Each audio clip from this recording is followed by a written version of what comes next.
Okay. Hey, friends. I'm Niti the pharmacist. I'm a lifestyle coach with over 25 years of practical experience. I am a wife and a mother, and I'm the author of the book Farm to Fork Meat Riot. So, welcome to my food church. And I'm so excited today that we are continuing our conversation about natural law. And I have B with Tag here today. I'm so excited for Life Done Free. We have, free man means free mankind. We're going to get into that. So, you know, B's a woman, but, and I'm a woman and Emily's a woman. Emily, welcome. Emily is the developer and creator of the Inner Clarity System. And we are trying to, encourage everyone to understand and look up words when we're talking about natural law and the power of language that has been kind of stolen and adulterated with linguistics theft. So when we're saying things, we're going to really dive a little bit deeper each time to get into the definitions of the words that we're saying, not because we think that um, you know, just don't understand language or something like that, but because we want people to understand specifically that they have on purpose gone and, okay, they're having trouble with Rumble, just everybody.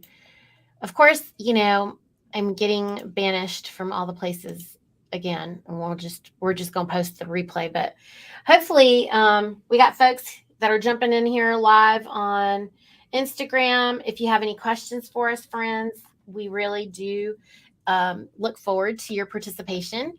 And same with on YouTube friends. Like we're interested in your questions, so please participate with us there as well. Welcome, everybody. B, you want to talk first and tell everybody about what you're up to and about yourself? Well, I am Tag's wife, and we are the Life Done Free couple. We had, he had a corporate job, and I, at that time, was a stay-at-home mom. And then we broke out of the matrix. Kind of had to change stuff up because of certain things that were going on. I got fired. And we kind of had to change things around, and we decided that together we were going to work even harder to have choices that were not allowed to us previously. So they were allowed. They were allowed. I want to say something. You guys are so awesome. And the reason is because when the way that natural law views what you did, it was moral action because you were standing up for truth. Yeah. When you were being forced or trying to be coerced into immoral action by standing in lies, and you didn't do it. Right. Yeah, that's exactly right. I like to word it that we were forced to make a choice. Right. Well, everybody is supposed to be making that choice every day. And why is it that the world isn't operating in that morality? And was that what people, like when people talk about end times, I mean, when you get into these religious discussions with people, when they get mad at me about my food church and stuff, then they want to always bring up religion and bring up my religion and what is my religion. And I'm like, not going to talk about it because I literally won't talk about it on purpose, not because I don't have any faith or I don't have a faith system.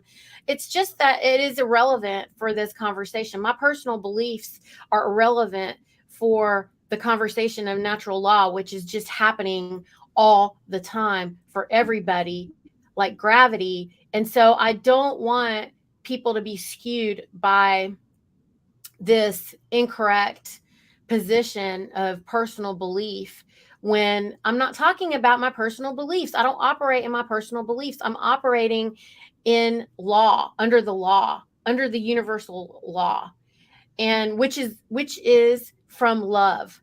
It is from love. And so that is all I have to say about it. And everything else that I was raised with or practice in any other way, shape, or form, or that any of you do, I mean, there's all these cultural things that we do because it brings us joy and it's part of our heritage or culture or something. But that has not anything to do with this law in which we are loving every other human, free man, free mankind, free human, and mankind and womankind. And Emily, I just wanted to have you speak a little bit too, because I'm not trying to exclude you. What would you like me to say? I want you to be welcome to the conversation. I am very welcome. I feel the love. I am here with you. What do you think, Emily? I'm gonna, I want everybody to pay attention to our little banners here. What do you think of this banner for today? I personally think that whenever I look at, worthiness and it being your quality of being good enough, for me, I've arrived, and there's peace and there's security and there's assurance in that. But when I look at quality as the state of being equal, I feel like I'm in competition, like that there's still something for me to earn and that it's not a done deal yet. Wow. And then I want to remind everybody that you're born worthy. You are born worthy. I don't like this conversation of equality, and I'm really excited that B and Tag just made a video about men and women not being equal. But let's just also, I'm going to take it a step further. None of us are equal to each other. Yes. None of us, because nature is not repeatable. Every snowflake is different. There is not another me. There is no way. There's no one else that can offer to the world what I have to offer to the world. And it is, like you said, not repeatable. So therefore, there is no equal to me. There is zero equal to me. Nope. And how cool is that? Right? Exciting. It's so exciting because nobody thinks the way that I do or creates the thing that I do, or that B does. Like, you guys are, okay, so I was watching the video where B was talking about that, and she's talking about doing the room. Girl, you are she is badass. She's like building this room. And I'm just like, gosh, like, I don't think I could lay stone. I mean, I guess I could.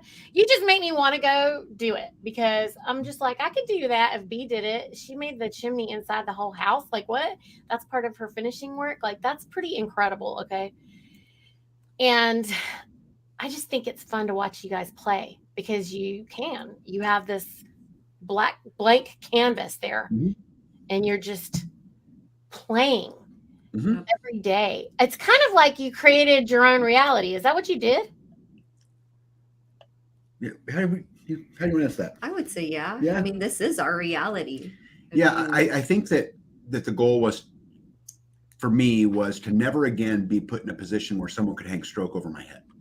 And in that, created my own life I didn't need a vacation from. We joke all the time on the channel about bees on vacation.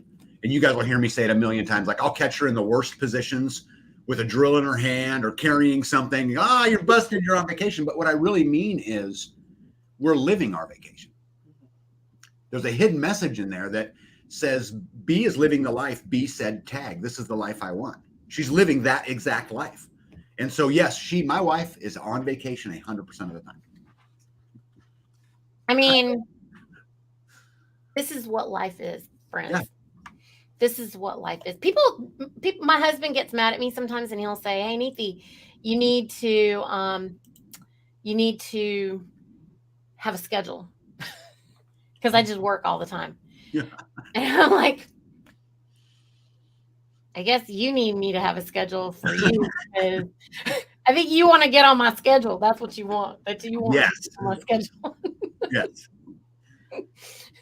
So that's right, Riley T86. There's nobody equal to you. That's the beauty. The tapestry is what we are here for. Yes.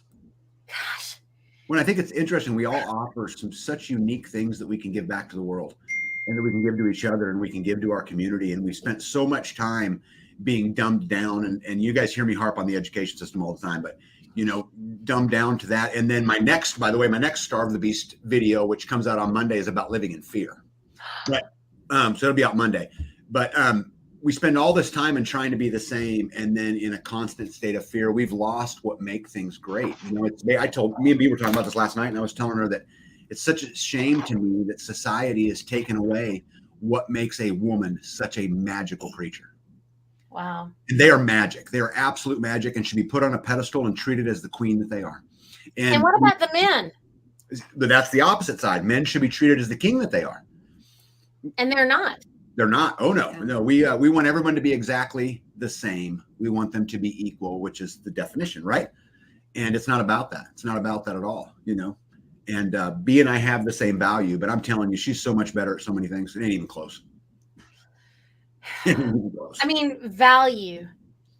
I think this is the problem with society. Mm-hmm. So the linguistics theft has taken equality and somehow want people out there and to believe that value and equality means the same thing. Does not. It doesn't mean anything the same. And they have entire campaigns on this. And people are very upset. I know that ever since I've been talking about natural law more focused in this way with this new series that I just started, that a lot of folks in the food church who are here, who like what I'm doing for the food, are like, you can tell they're mad. They're kind of disturbed about what I'm talking about. But if we want to break out of the bondage that we have freely chosen to participate in, yep. Then knowledge is required. Action is required. What did you do? And I know you say you were forced to do it. So I'm glad you were forced to do it. Mm-hmm. I'm glad you were forced to do it. But so what? You weren't as much of a man before? Are you discovering that you've changed your mindset as a side effect of that? Do you have more confidence to be a man now? Or what? This is a serious question, Tag. I'm wondering. Yeah, I've always been a guy's guy. Anybody who knows me, I'm 100% guy's guy, so I always knew that. And being a great man was always important to me. And, living, life to my terms was important to me. But what my experience did for me is it just reminded me that I am 100% responsible for what happens to me in my life. And not only am I responsible for the actions, right? Because everything that happens to me is my fault, win or lose. If I do good, it's my fault. If I do bad, it's my fault. Either way, it's my fault, but it's also taking responsibility for my beliefs. Fault. I own my thought. Fault is misunderstood, maybe. Fault. Yeah, I think the word fault is misunderstood, but I would still say when I make a decision that works out great, it's my fault. And if I make a decision that does not work out great, that's also my fault. Right. And so, I think I like to say, look what I did. Mm-hmm. I did that, and nobody wants to say I did that when it's not the way that you wanted it to turn out. But that is the part of taking responsibility. That is freedom, friends. That is freedom. Yep. You have to be accountable to your actions, win or lose. And, I have people argue this to me all the time, and they'll say, Tag, well, I was, I lost my marriage because, my husband committed adultery or whatever it was, right? And I'll always say to them, it's still your fault. This does not exclude their actions, nor does it take their fault or their responsibility out of it, but your decisions are what put you there. Whether it was you chose to marry him, you chose to stick around, you chose to not give them the things that they needed, whatever it was. At the end of the day, you have to be accountable to your actions. And I'm telling you, 100% of what happens in my life is my fault, period. And fault, by the way, is the perfect word. Isn't it liberating? Oh, I love it. Yes. I think it's liberating. Okay, I'll tell you what, like, people don't like it when I say, and I've written it in my book. I wrote it in my book. I wrote it in here, y'all, where I said it was my fault. Mm-hmm. I am the reason that my daughter died because I'm an idiot and I let somebody talk me into letting them be in charge of us. I let them do that. We're so free. We even choose bondage. This is what I say all the time. We are so free. We can even choose bondage. And people say to me, sometimes, Niti, but sometimes we just don't have a choice. Like, we just don't have a choice. And I'm like, you always have a choice. What do you think, B? I agree. Hey, B, you should tell them a little bit about, if you don't mind, if it's not too personal, because coming up, you had an incredible choice to make based upon the examples that were given to you. Right. And you chose something different. And I don't know if I might have just opened up a can here, but I had very poor examples, right? Mm-hmm. Growing up, you're the youngest of? Yes. I'm the youngest of 7 children, and my parents were married and then they divorced and then they were married again. My mom had been married 11 times. So, as a 7-year-old, she spent time in an orphanage and then became impregnated by her stepfather, who ended up in a home for unwed mothers. Then the child was taken from her, and bad example and selfishness led her down her path, which then made her the mother that she was. And I have watched several of your videos, Niti, and you had said, our mothers love us. They just didn't know, right? And she had bad examples, for her growing up. And so how do I expect her to be this, phenomenal, person if she didn't know any better? And then she was the mother early, very early teens, and then,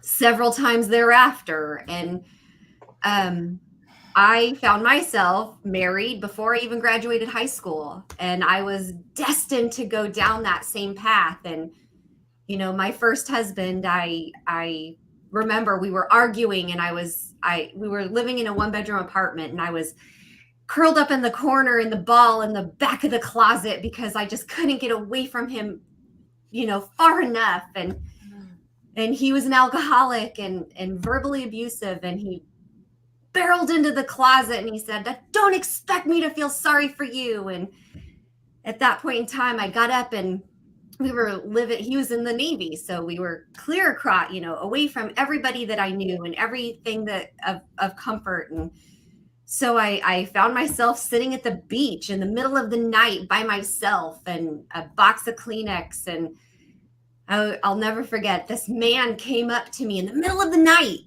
I'm 18 years old, sitting at the beach by myself in the dark.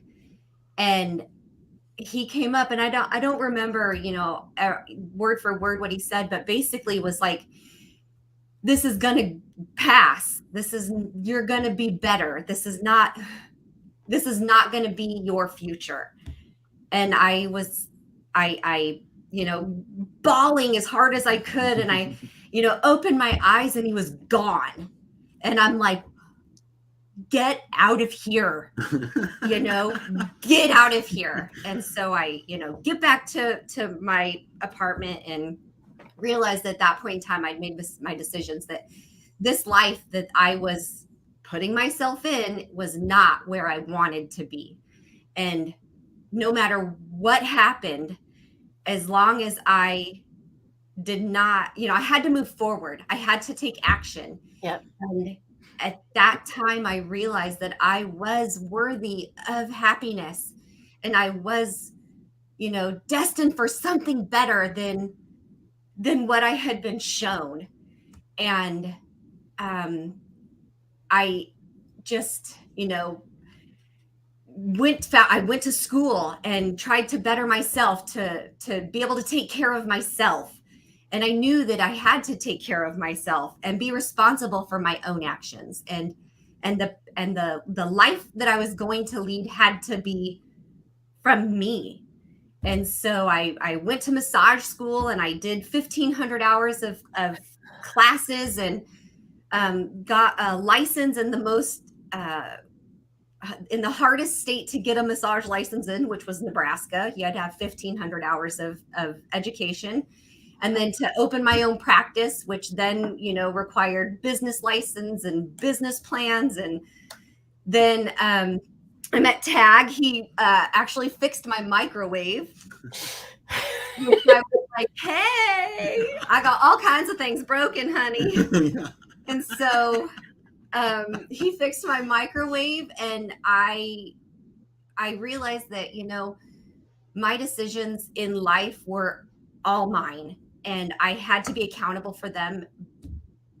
But I was worthy of greatness and love and respect. And that was a whole lot more than I had expected to share. But First of all, can I just thank you for that?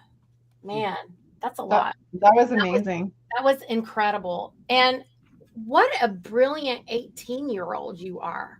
Yeah, I know, right? My goodness. I'm going to tell you, when I was 18, I was a dum-dum. And I feel like, I think back, and I think back to when I was, gosh, I don't know when I feel like I was just not that smart for a long time. I think what you did was brilliant. You know what it was I was always trying to figure out why nothing made sense. Mm-hmm. Why couldn't anybody just explain anything to me that could make it make sense? And, because I remember, I was a psych major, and I was studying human behavior. And, there's a lot of abnormal psychology that you go through. And I was trying to figure out our parents, and then that makes you quite, like when you go to these institutions, then of course they challenge, and, they try to corrupt religion because they don't want you to have any belief or any faith or anything like that, or any hope or anything good. So you start wondering and questioning all those things, just like the divide and conquer, purpose of the institutions, where they try to come between you and your parents. And anybody who didn't watch Tag's video about the education system, I think I'm going to put it in the links below. It's good. It's so important. I have just been blasting that everywhere because it is such an important video for people to see, to know how all of us were programmed. And I mean, when I was listening to it, it was making me so angry. and I was so proud of myself for pulling my kids out. Govey was only in kindergarten, and I never let him stay. And it was because Mina saved his life, because when my daughter died, then he was going through grief, and I would hold him close and let him stay home when, he was having a hard day, to which I was threatened by the public school system for letting him be home because, he needed to be in school. And I was like, his sister died. Okay. So no, he'll be home with us, with the family. And they were trying to take custody of our children all the time because of everything, all the medical decisions we made with Mina. I mean, we were already in their system. So they were trying to take custody of all my children. It was ridiculous. It was ridiculous. And so I withdrew him from public school, and I never let my children be part of anything like that. And I'm not allowing him to go to university right now, which is a very big source of contention. He thinks that I'm trying to keep him from being successful. And I keep trying to introduce him to, I mean, he knows the people in our world.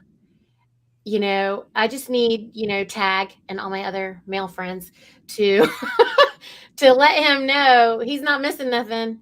You know, as I mean, people have said that to him that are in our network, and I think that he thinks that I tell them to say that, and I'm like, I don't know what they're saying to you, because I'm not. I mean, I don't take my children anywhere that I don't want them to be immersed in the people that are going to be there. You know, and I feel like they, you know, I'm don't put my children in bubble wrap. I take them to the places that, you know, we go to, so that they can be immersed in the diversity and the tapestry of the people that are there. And, you know, and then we have conversations about those exchanges in the day. Like, how did the day go? What did you think? You know, what do you think about this? But I made him watch that video, Tag. I made the kids watch your video. And Can I give your son a message? Yes. So to share this with him, ask him if his definition of success is to spend 4 years at a university, after which to get a job and to work 40 years for an employer. So which at the end, he will retire and be given a gold watch and told to piss off, so that at that point he can go on Social Security, where he can spend the next 5 years, to which then he will die as Medicare spends down all of his assets, and he will leave this world as broke as he entered it. Ask him if that is his definition of success.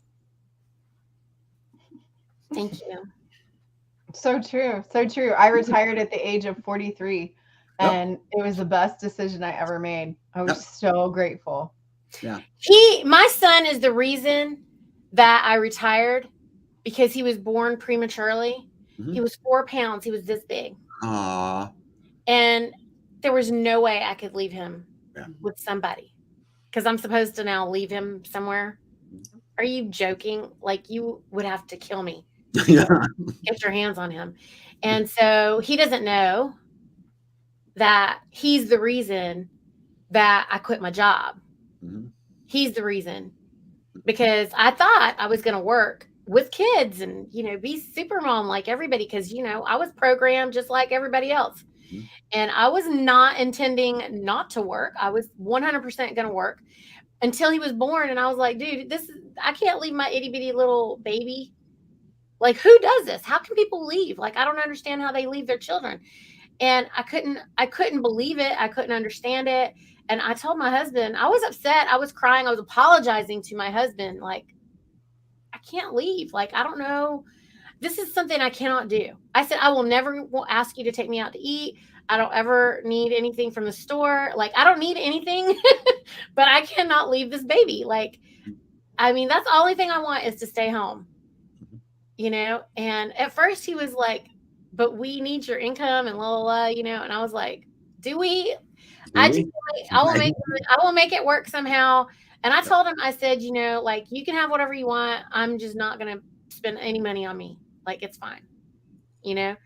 And I don't know how we made it. We've made it some kind of way. Like, I think it was I think I made more money after that. Mm-hmm. I had more ability to make our money go further. I asked my husband, you know, I was like, do you think that we really gave that much up? You know, and he said, I think at first it kind of felt like that for a minute, but like in the end, you know, we were able to participate in a very small local micro school that we funded for our children's education. They 100% thought we'd put them in this little micro school, like it was a fake school. It was lovely. It was lovely. It was a sugar-free program. They got music. They were immersed in French and in Spanish, and they got reading, writing, and arithmetic, like real. reading, writing, and arithmetic. I mean, my son can cipher, but he doesn't know that's what he does. Because we make meat subscriptions and he can cipher it in his head. But he doesn't realize that. I mean, he must know this. I don't know. He's not an idiot. He's 18. But everybody wants to hire my children because they're such good employees. And my daughter's only 14 and everybody wants to hire her. I love hiring homeschooling kids. Yeah. Love it. Yeah. I've hired many. They work and they actually more accountable. They produce things. They're less entitled. Yeah. Well, these kids have been working for me forever and they're the best. That's the best thing I ever did was hire my children and give them something to do, give them purpose. So isn't it crazy, Niti, how we're taught or programmed, right? As we come up that the definition of success is keeping up with the Joneses, and they purposely make it to where the newest thing wears out in 5 years. I mean, there's a whole series I could talk about on this, but how they program us that you got to have the bigger house and the more house and the bigger house. You guys probably haven't watched it. Go back in my videos and watch the Illusion of Equity video. Illusion of Equity. Okay. Yes. How equity is a lie. There's no such thing. It doesn't exist. It's been perpetrated upon us that it's there, and I actually break down the math and show you why it's a lie. But anyway, it's just crazy to me how we've been programmed to live this particular life when the entire time all it does is keep us in slavery. That's all it does. But they want it that way. How can this big machine that does all of these things and wages all of these wars continue if we're not the soldier on the front line? It can't. It cannot continue unless we continue to just play the game. And I think it's amazing to what you guys are talking about. I wonder what everybody's thinking out there, because they want us all to hate each other for color or status or gender. Gender. Right. Which there's only two. And there, I said it. And if you don't like it, I don't care, because that is the law. The law is there's a masculine and a feminine. And then what they do is they try to convolute it and say, well, we have more feminine and we have more. You know, what's funny is that, I mean, some of my dearest friends are, not, they call themselves faggots is what they they do. They call themselves faggots. And they understand the importance of procreation. They understand the importance of not having inappropriate conversations with children about gender or about, forget about gender. They go straight to sex. That's what they talk about on mainstream. And it is 100% an inappropriate conversation for children. And meanwhile, no one is outraged by this. No one's outraged by this. I think for me, what do you guys think about this? I had to realize that what I was doing was immoral.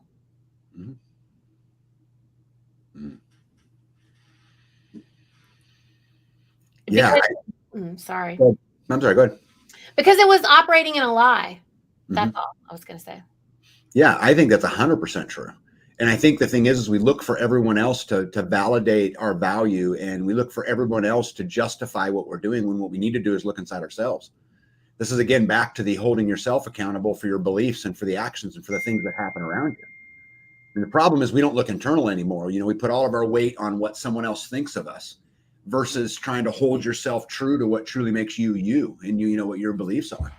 And I couldn't agree more. I think we have got to stop this whole cycle of this. But the problem has been programmed for so long and at so many levels, it's almost impossible to stop. It's incredible. And the second that you take one step outside of the matrix, you're just like inundated with like resistance and like what your dad's saying, what your brother's saying, what your neighbor's saying, what you're seeing on social media. And so you put one toe out in the water and then you're like, no, like, no, no, I don't want to be brave. I don't want to step into my truth. You got to watch my Living in Fear video coming out.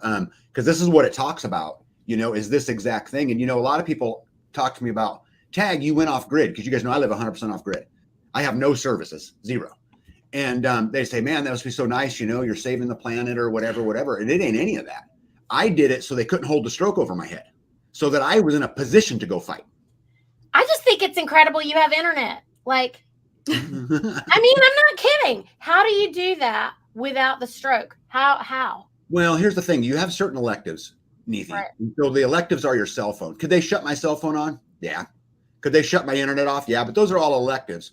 What I did is I said, okay, like, I don't know if you know this or not. If you're connected to the power grid, okay, which most people are, that power company has the right to come on your property, inspect, do whatever they want, whenever they want. You have no say in it. Right. The Fourth Amendment does not apply.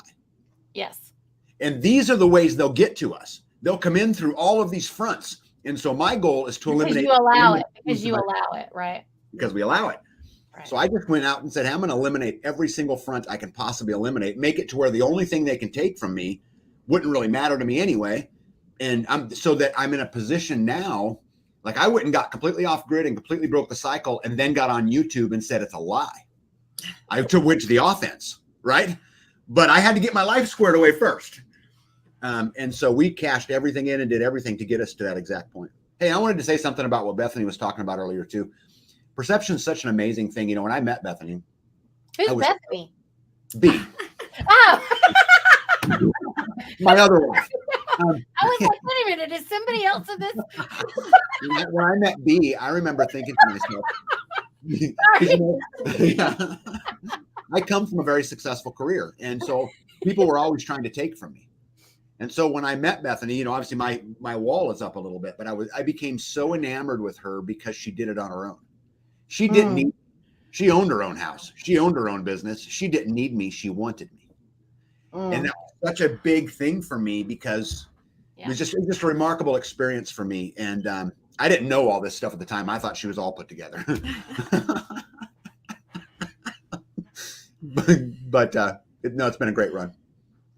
That's amazing. And I think that puts us in a place of power as women.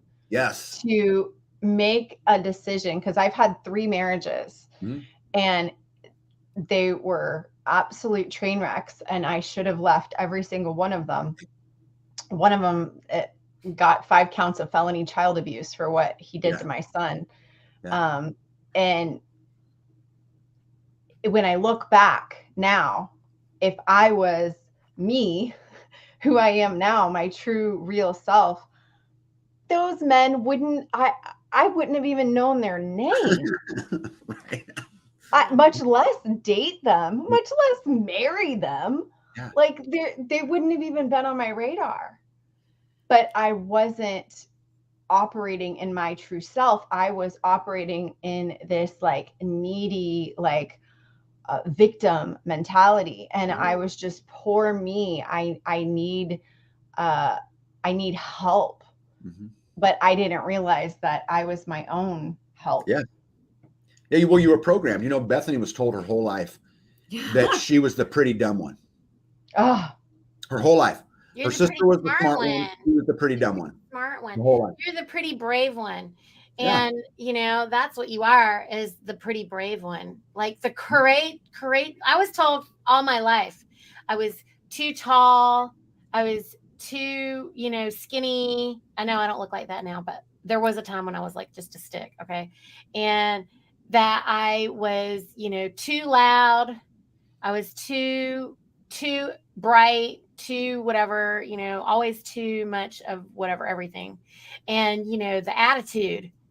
My mom used to say that she has one child who's grounded, who she's trying to push her out. You know, that was my sister. And then she's like, you know, then this other one, I got to try to tie her down to find a rock big enough to hold her down, because you can't hold her down.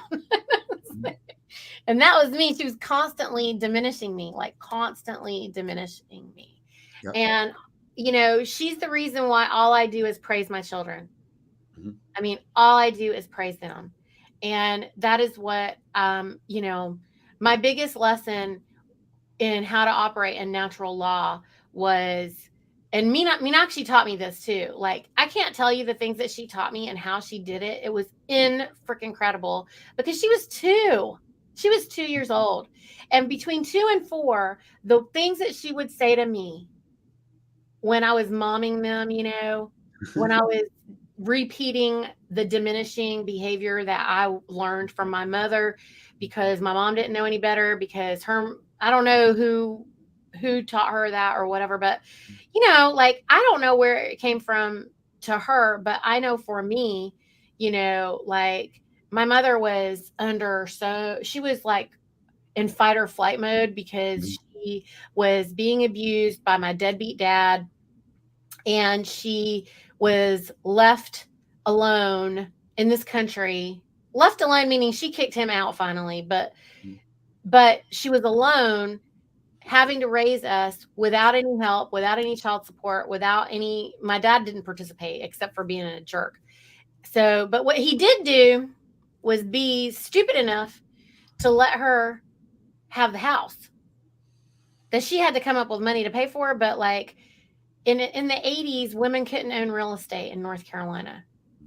And because he was a dumbass, she was able to just, as long as she never missed a payment, could have kept the house, right? And so she did. But she did it with the pressure and the constant fear of losing it, and so she raised us with that constant pressure and fear. Mm-hmm. And so the only way for her to operate was to diminish us, because she just didn't have any energy to do anything else. And really, she didn't. What I learned, and what Mina taught me, was that when you love and praise, it's easier to control people. Mm-hmm. With love and praise. It's easier to control people with love and praise. You still shape them. You still shape them, parents out there. But the way that you shape them is love and praise. You don't have to diminish them to shape them. Yeah, I think parents, though, are kind of set behind the 8 ball, because what they're taught is we want to keep everybody the same, instead of pushing them to be creative and exploring and learning new things. And what do you want to do today? Here's a whole pile of sticks and a glue gun. What are we building? No, you gotta go to school and learn the 3 things. Right. Instead of pushing them to be if we did that back in the early days, we wouldn't have Henry Ford. We wouldn't have Walt Disney. We wouldn't have these people who could barely tie their shoe, but were amazing thinkers. Mm-hmm. We take that away, and I think it'll have a detrimental impact on our future for sure. Why do you think that the musicians today don't know how to do anything but repeat what the older musicians did? Because we've taken away critical thought. Right. It's simple. You're not supposed to be an individual thinker. It's the dehumanization of humanity, folks. What we're talking about right now is how they attempted to make all of us robots, and we just didn't let it happen.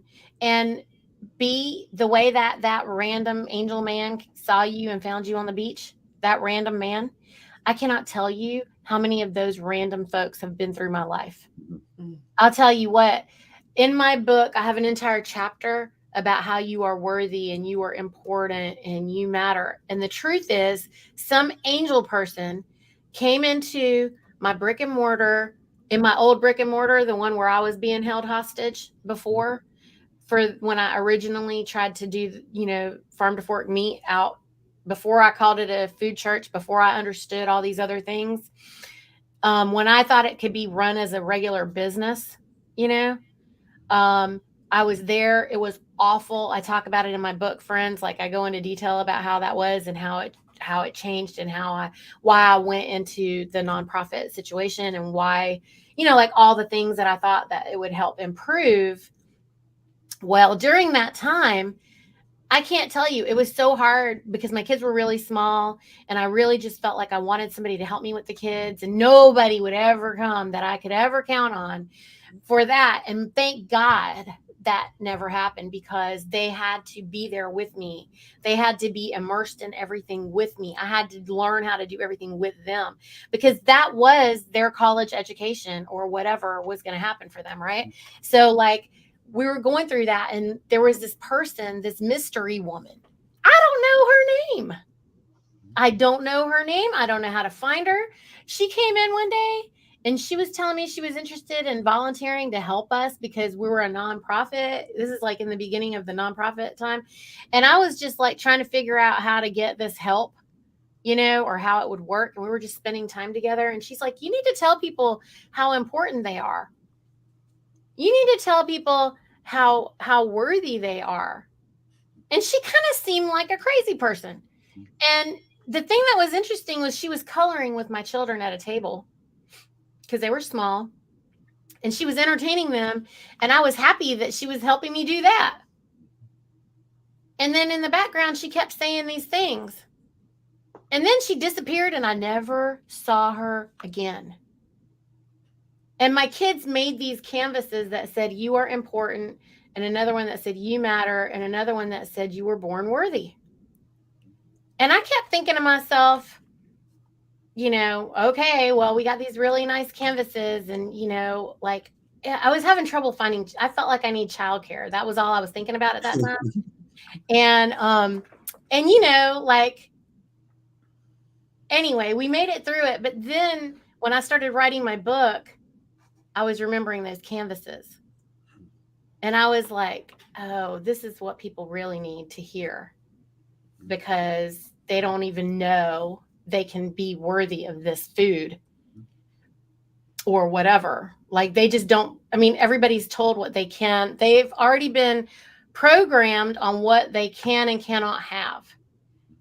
Which brings me to the current day tag. In China, they have that coin system going on. Mm-hmm. What do you call it? What's it called officially? You're talking about the social credit system? Yes. Yep. So this social credit system thing that they're trying to do, guys, I don't think a lot of people realize that. It's here. Huh? It's here. It's already here. It's here. You want to talk about it, Tag? Well, I can tell you that that it works both ways. And this is exciting news for freedom-loving, people. But this absolutely works both ways. We can choose who we do business with. We can vote with our dollar. We can control this also. In my Starve the Beast videos, we introduced a theory called UGS, the ungovernable score. If they want to do the social credit score, I'm doing the ungovernable score, and we'll combat it. Right? How ungovernable are we? And so this has been a lot of fun for us. But what they want to do is basically a system that, let's say you jaywalk. Well, your score goes down. Or you speak bad of the political parties, your score goes down. And then pretty quick, as it goes down far enough, you can no longer travel. You can't get on a bus. You only get so many. And this is going to even get worse, because what will happen is they'll regulate your energy. They'll say, okay, you're only allowed this many kilowatts of energy this month because your energy score is here. Or you get full energy, but you're going to pay a higher price. Your insurance premiums are going to be affected, because they're going to say, if you're not following the system, then what's going to happen is you're living a risky life. Therefore, your health insurance premiums will be increased because you're not following the system. And it's so just progressed and progressed and progressed. But here's the thing, we can combat it. We are the many. They are the few. And it's only going to work if we put up with the bullshit. Oh, sorry. It's only going to work if we put up with it. Well, those are lies. If we allow them, then we're operating in, immorality. Mm-hmm. And I just want to keep saying these words because I don't think anybody gets it. And it was very hard for me to accept that, what I was doing was immoral. Because think about it. If you are a person of faith, I mean, what do you guys think that, Christianity says about immorality, and what does that look like? In end times, when they said everybody was living in immorality, what do you think they were talking about? Emily, what do you think?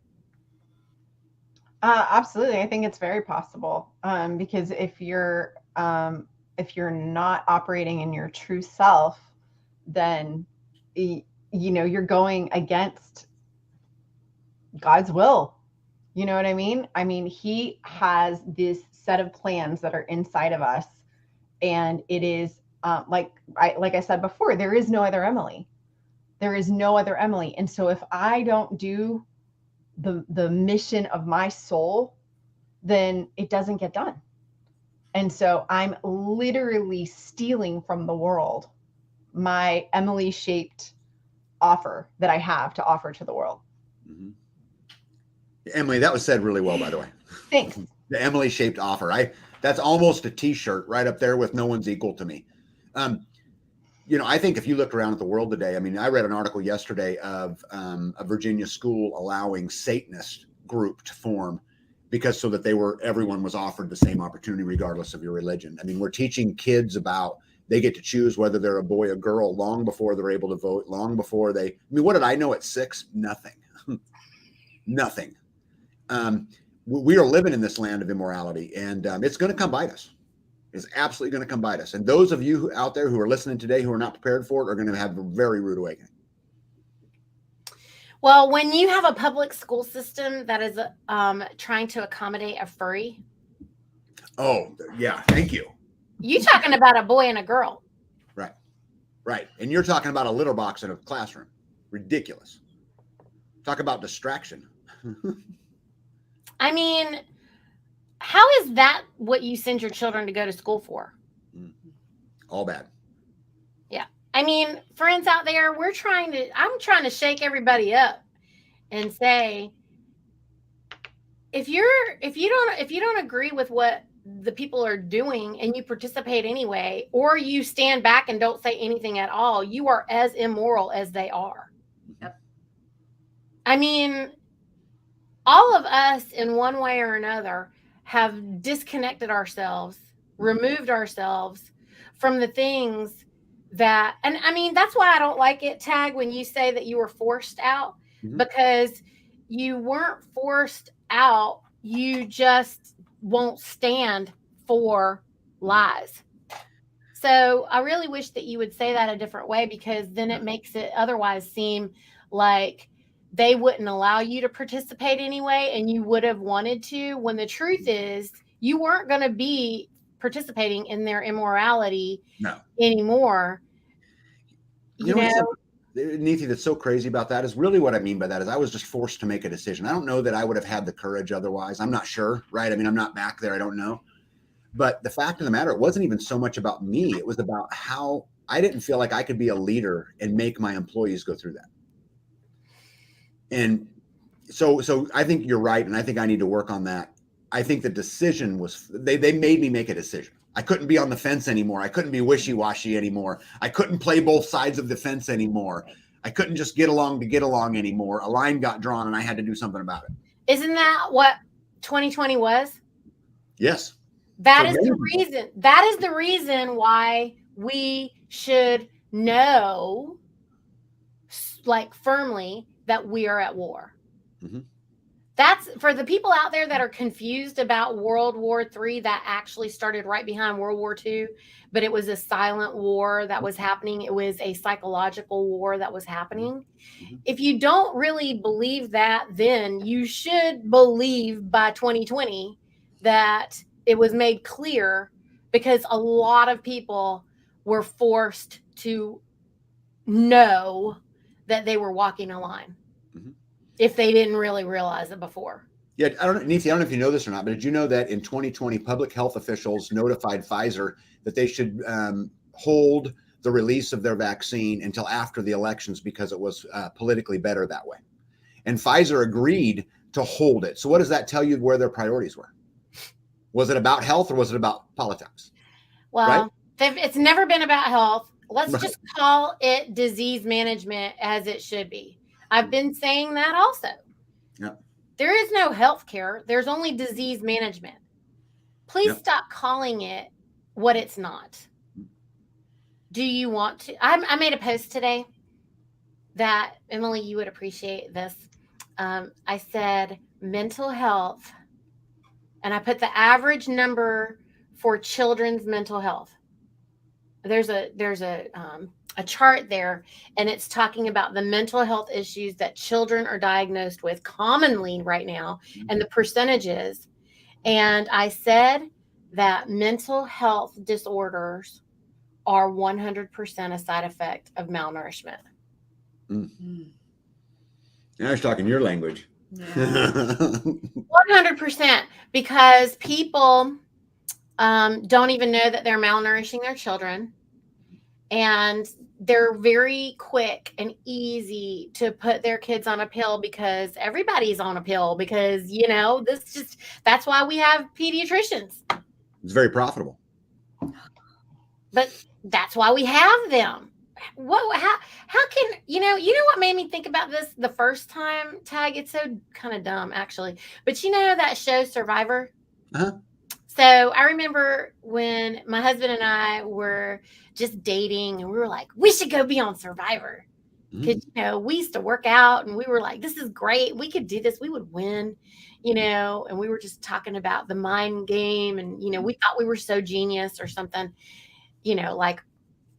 and I said, well, we wouldn't be able to take our allergy medicine and because you're not allowed to do certain things or whatever.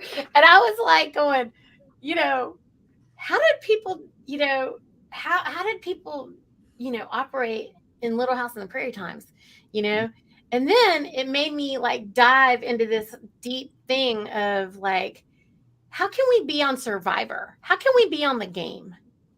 What do we have to do to be on the game? And then I thought, like, it's not even a game. Like, people just should know how to live like this because, it's just life. and then a friend of ours said, well, we don't really live in nature, Niti. And then I realized, oh my gosh, people are crazy. They don't understand that just because you live in town doesn't mean that we are not human animals immersed in nature. Yeah, Niti, and I would argue to what Riley said on there about 5th generation warfare, you are playing the game. You're living it. You're living it right now. Yep. One big game of Survivor. This is Survivor. Yep. This is Survivor. You know what? I'm winning. I know, it was so funny. Someone said to me, Emily, they said, Emily looks like she just doesn't really want to be on this conversation with you. She doesn't have too much to say. And I told Emily about it, and Emily goes, stop listening to people. Right. What are they talking about? I don't do anything I don't want to do. She's like, they don't obviously know me very well, okay? Because I showed up. Emily, you need to bring just a pretend mic to every show so that you can just constantly.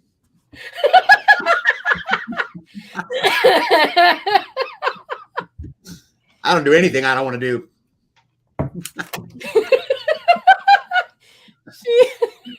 I can get a lot said with just few words. And those 2 words would be?